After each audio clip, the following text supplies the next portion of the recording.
Deputada Mara Gabrilli, que prazer conversar com a senhora. Prazer meu.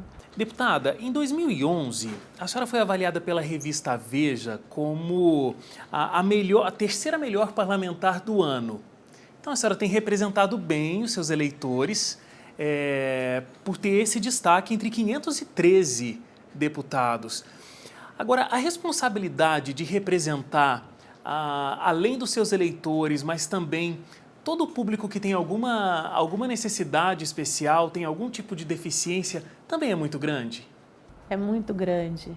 E nesse mandato ela se transformou maior ainda, porque no mandato anterior eu ainda tinha a companhia de 2 cadeirantes na Câmara Federal. E esse ano eles não se elegeram. Então, tudo referente à pessoa com deficiência, eu tenho que ficar alerta, porque é um tema que entra em todos os projetos, da medida provisória que faz o ajuste fiscal, ao projeto da terceirização e a projetos específicos de pessoa com deficiência.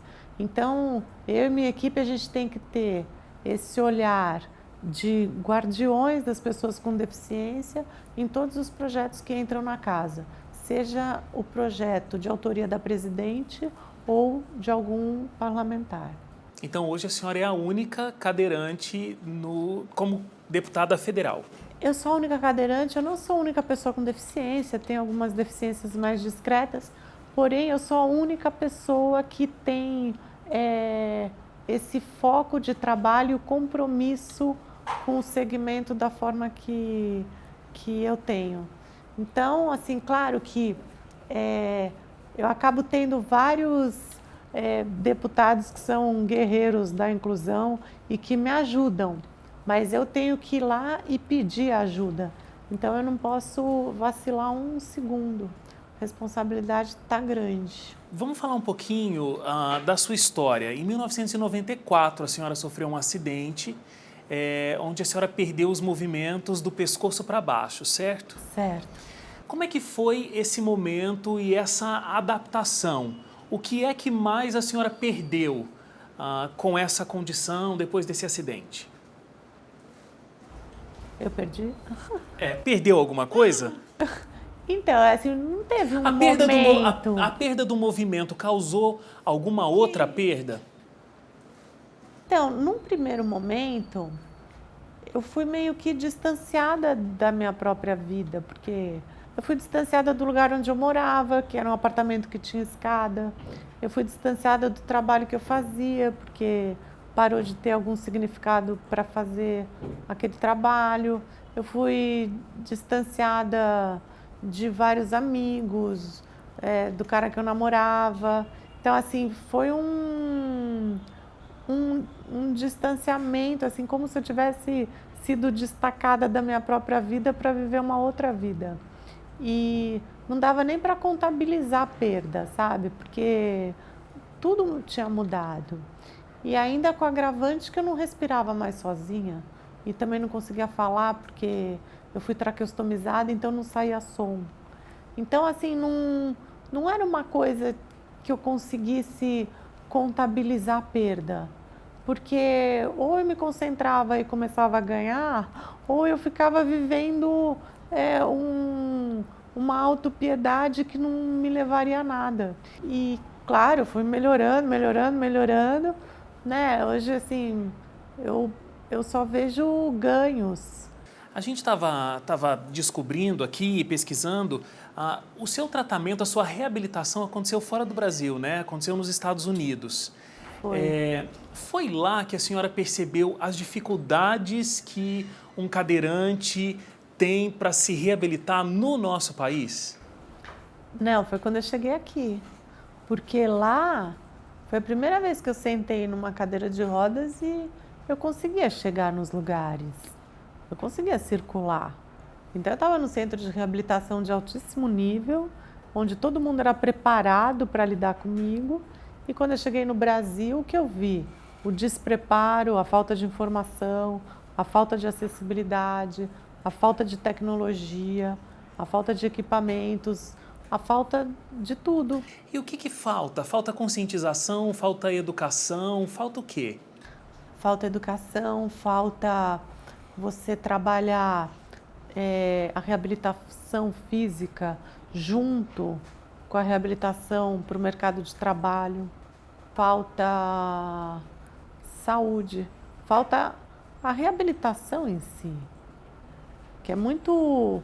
Hoje a gente até tem centros de reabilitação, que são centros de excelência, mas é uma oferta que não cobre a demanda, entendeu? Então, assim, e aqueles que conseguem, chega uma hora, tem que acabar, descontinuar o tratamento, porque a fila tem que andar. Então, é difícil ter uma deficiência no Brasil. Essa seria mais uma das razões para o Brasil ser um país que trabalhasse muito a prevenção de deficiências, porque depois que a deficiência acontece, ele não é acolhedor para esse público. Ainda fazendo uma comparação entre a sua vida antes do acidente e depois, a senhora sempre foi muito ativa, né? Antes do acidente corria, nadava, pedalava, só que aí, depois do acidente, depois da reabilitação, isso continua acontecendo, porque a senhora pratica locomate. A gente viu algumas imagens que é uma esteira, né? Um aparelho que consegue imitar o movimento de uma esteira. A senhora também pedala e a senhora pratica o Tetra Yoga. Como é que funciona? Assim, não é uma técnica que eu descobri um monte de tetra fazendo yoga, não.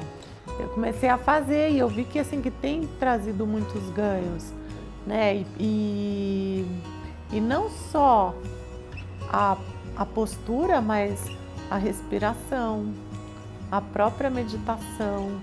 Então, assim, acho que é um envolvimento de corpo, mente e alma. E a senhora gosta de um desafio, né? Porque foi Adoro.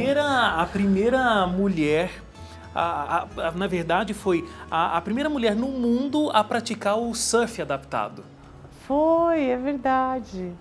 Então, é um esporte que eu sou apaixonada. E assim, na verdade, o que eu gosto é de mar e de onda. E quando eu me mexia, eu adorava ficar me jogando nas ondas. E hoje é uma coisa meio dificultosa, porque como é que eu vou me jogar na onda? Eu tenho que ter alguém mais louco que eu para mergulhar comigo na onda. Eu arrumei um jeito de ir na onda, né? Sendo que é o contato mais próximo que eu tenho da onda. Eu nunca fui surfista, eu fazia outros esportes, assim, na água. Mas, poxa, isso foi uma coisa que me trouxe, assim, não só prazer, mas eu acho que exercita a coragem, sabe? É bom. A senhora comentou que falta educação, falta conhecimento para o Brasil lidar com alguém que tem algum tipo de deficiência. E existe muita falta de informação para o próprio deficiente, porque a senhora, por exemplo, eu sei que fala sobre temas dessa área que até são tabus para algumas pessoas, mas fala com muita naturalidade, por exemplo, com relação à sexualidade. Então, falta um pouco de informação para a população de um modo geral e para o próprio deficiente para que todos vivam em harmonia? Ah, com certeza falta, porque assim, se falta serviço para a pessoa com deficiência, com certeza falta informação. Então, assim, a gente recebe demanda aqui do Brasil inteiro, inclusive, assim, as mais básicas, que eu tenho direito a uma cadeira de rodas. Tem muita gente que não sabe que o SUS é obrigado a distribuir cadeira de rodas. Então, é uma área que tem que incrementar, porque informação é tudo, né? Vamos falar um pouquinho sobre a sua carreira política, como deputada federal. A senhora é mulher, cadeirante. São muitos preconceitos que precisam ser vencidos? Ou isso é uma coisa que está no passado? Não é aquilo que me faz prestar mais atenção se alguém tem ou não preconceito comigo em si. Mas o meu trabalho, ele é pautado muito na quebra de preconceitos em geral. Eu, para ser franca, acho que o fato de eu ser mulher é um atributo a mais que eu tenho. E o fato de ser cadeirante me legitima para muita coisa, né? E assim, como eu sou uma cadeirante que, além de tudo, não mexe os braços, mas, além de tudo, faz muita coisa, muito mais do que muita gente que não é cadeirante que mexe os braços, eu acho que isso também passa a ser uma chancela de respeito ao meu trabalho. E a senhora é bastante firme, né? A senhora fez uma nota de repúdio ao deputado Jair Bolsonaro. A senhora também fez um questionamento ao ministro da Secretaria-Geral da Presidência da República, o Gilberto Carvalho, sobre o assassinato do ex-prefeito de Santo André, o Celso Daniel. Essa firmeza como deputada federal, a senhora considera a obrigação de um deputado, é a sua personalidade, outros não agem da mesma forma, é um jeito de se impor, é muito natural? Como é que a senhora define? Eu acho que tem a ver com a minha personalidade. Eu sou doce, mas eu também sei ser brava. Eu me norteio muito pela verdade. Eu acho que isso traz firmeza. Eu jamais acho que teria firmeza e a coragem de falar o que eu falei para o Gilberto Carvalho se eu não soubesse, não tivesse certeza do que eu estava falando. A senhora trabalha com uma questão um pouquinho complexa como deputada, porque a senhora é eleita a terceira secretária da mesa diretora da Câmara. Ou seja, alguém que tem que lidar com requisição de passagens aéreas, pedidos de dispensa de outros deputados, justificativas de falta de outros deputados, assuntos que são um pouquinho complexos. É uma vitória ter chegado a isso, porque, inclusive, até onde eu saiba, antes da senhora assumir essa posição, não existia nem acesso a um cadeirante a essa mesa. Isso precisava acontecer pelos degraus. Eu nunca vislumbrei, nunca pleiteei esse cargo. Assim, não é uma coisa que eu sou terceira secretária da mesa. Agora eu entro no plenário, chove de deputado em cima de mim, pedindo, pelo amor de Deus, eu fiquei, olha, eu estou afônico. Eu falo assim, gente, não é assim, eu não fico lá deliberando falta para deputado, eu sigo o regimento. Antes do deputado Eduardo Cunha ser presidente, existia compromisso político partidário. Então, assim, se você faltasse, você ia lá, pedia para o seu líder, ele assinava que você teve um compromisso político partidário, e isso justificava a sua falta e você não era descontado do salário, porque o problema é o desconto é grande. E o Eduardo Cunha revogou o compromisso político partidário. Então, agora é um chororô danado, porque... Em cima de você lá. Em cima de mim. E assim, tem uns que... Outro dia eu estava passando, eu ouvi um deputado falando assim, olha aí, ó, quem descontou o meu salário. Aí eu parei e voltei e falei, eu não descontei seu salário. Foi você que faltou no momento que não devia. Vamos falar da Lei Brasileira de Inclusão.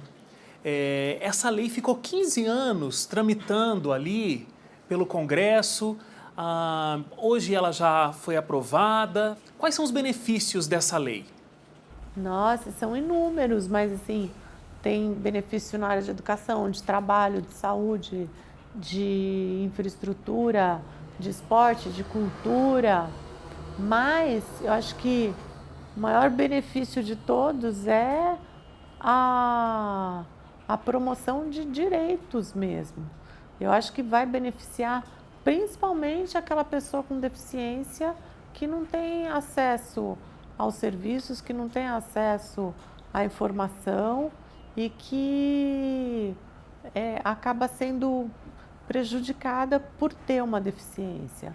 Acho que assim, como para relatar essa lei, não só eu me utilizei da contribuição que veio da sociedade, através da democracia, mas o tempo inteiro eu fui norteada pela Convenção da ONU sobre os direitos das pessoas com deficiência, a gente pode dizer que o Brasil vai ter uma lei moderna, uma lei atualizada, uma lei de muita qualidade. Que vai trazer mais dignidade? Vai trazer mais dignidade, que ela foi trabalhada vírgula a vírgula, palavra por palavra, junto com o governo, para que não só tivesse o compromisso de sanção da presidente, mas que seja execuível, que seja possível de ser cumprida. Então, ela não é uma lei viagem, entendeu? Ela é uma lei que vai fazer com que haja promoção de direitos das pessoas com deficiência e muito mais protagonismo. Deputada, vamos falar um pouquinho sobre a Lei Berenice Piana também. É uma lei relacionada ao direito dos autistas, então a presidente Dilma vetou um parágrafo dessa lei que dizia que os pais têm autonomia de decidir se o filho autista estudaria numa escola regular ou não. E caso não quisessem, o governo teria que, inclusive, prover uma alternativa de educação. Mas a senhora foi contra o veto e também um pouco criticada com relação a isso. Muitos disseram que a senhora estaria afastando os deficientes das escolas regulares. Como é que a senhora vê essa questão e essa crítica que a senhora sofreu? Na verdade, eu acredito que a gente nunca tenha que restringir o tipo de oferta, né? E o que eu gostaria é que os pais pudessem escolher onde eles querem colocar o filho, se numa escola X ou Y, e que todas devam ter qualidade.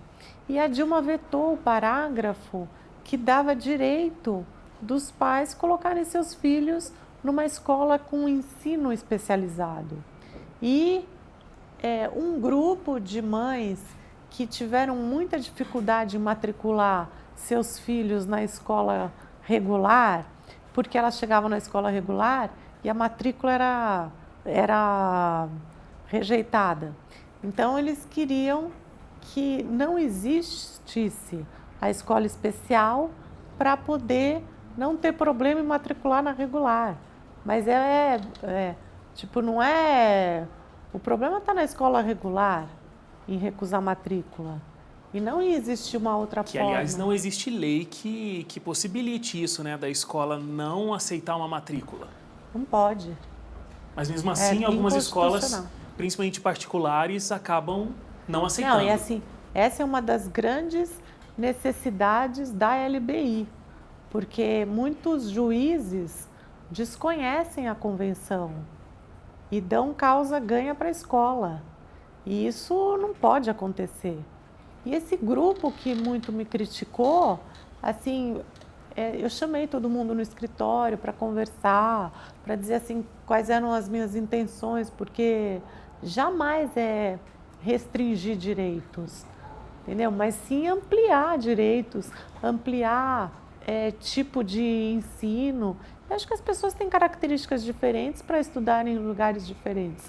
Mas a senhora acha que é importante esse convívio do aluno com algum tipo de deficiência com os alunos que não têm nenhum tipo de deficiência? Mas sem dúvida. Então, e talvez essa possibilidade de os pais matricularem os filhos numa escola que tenha esse atendimento especial, não pode fazer um pai um pouco menos bem informado, acabar escolhendo esse caminho mais fácil e privar o filho de ter uma convivência com as outras crianças que não têm deficiência?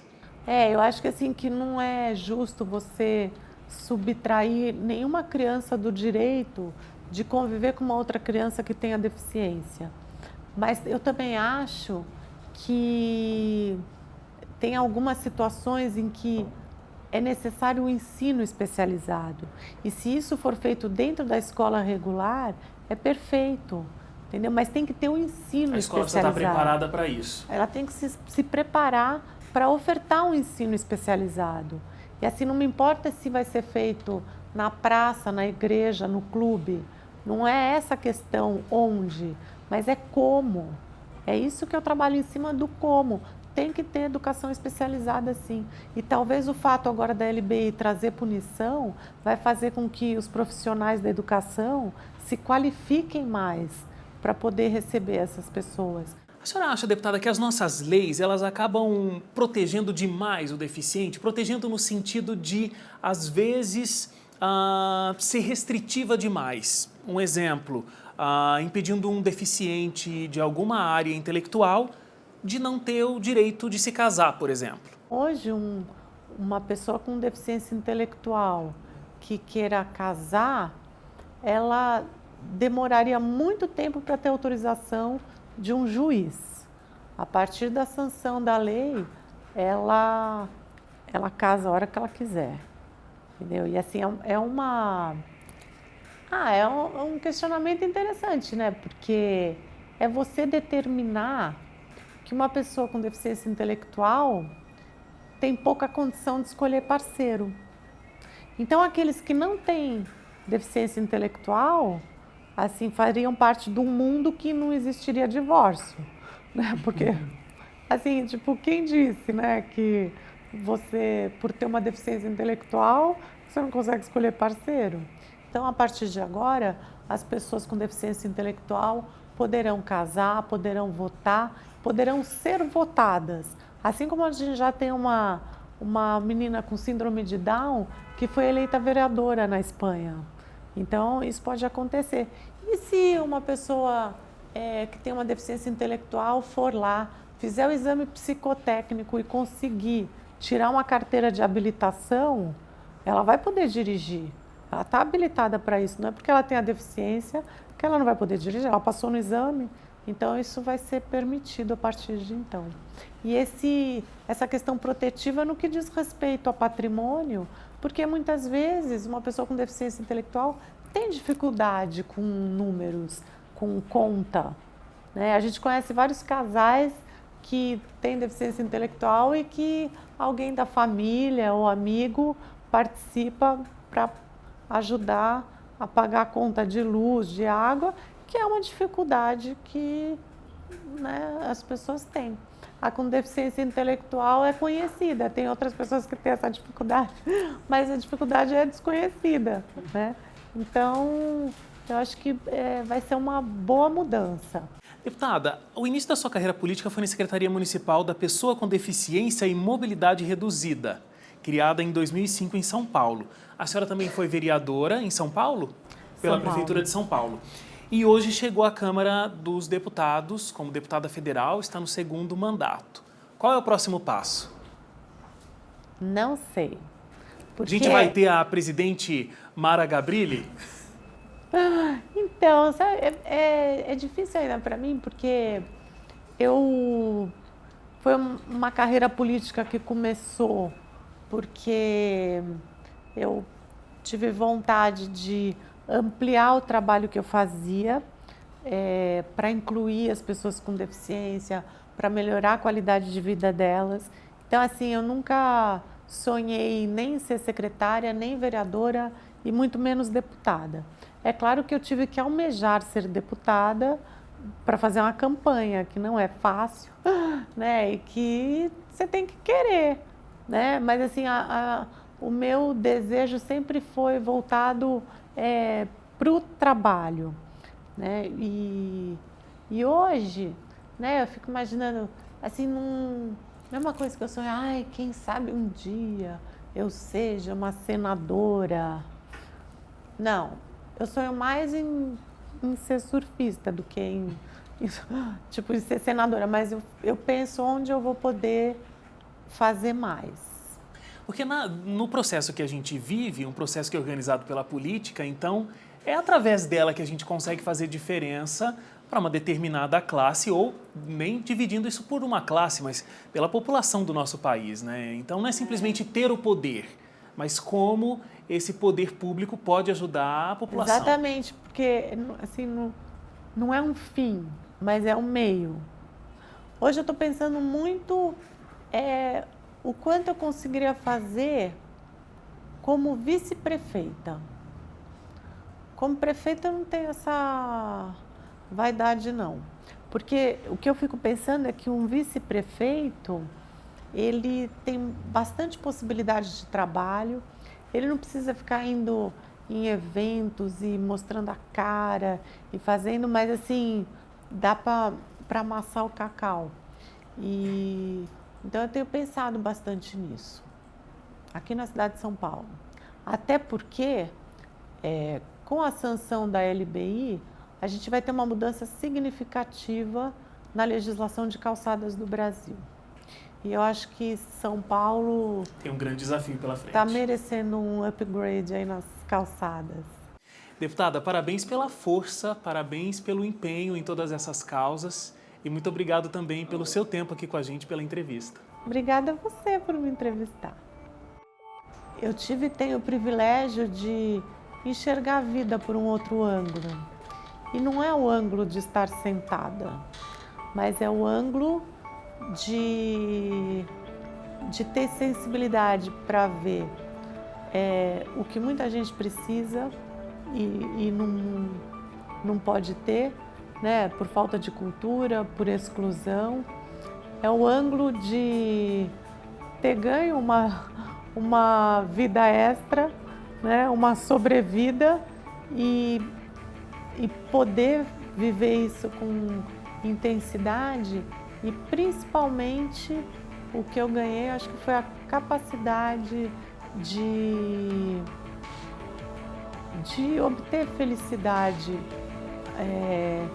de momento a momento.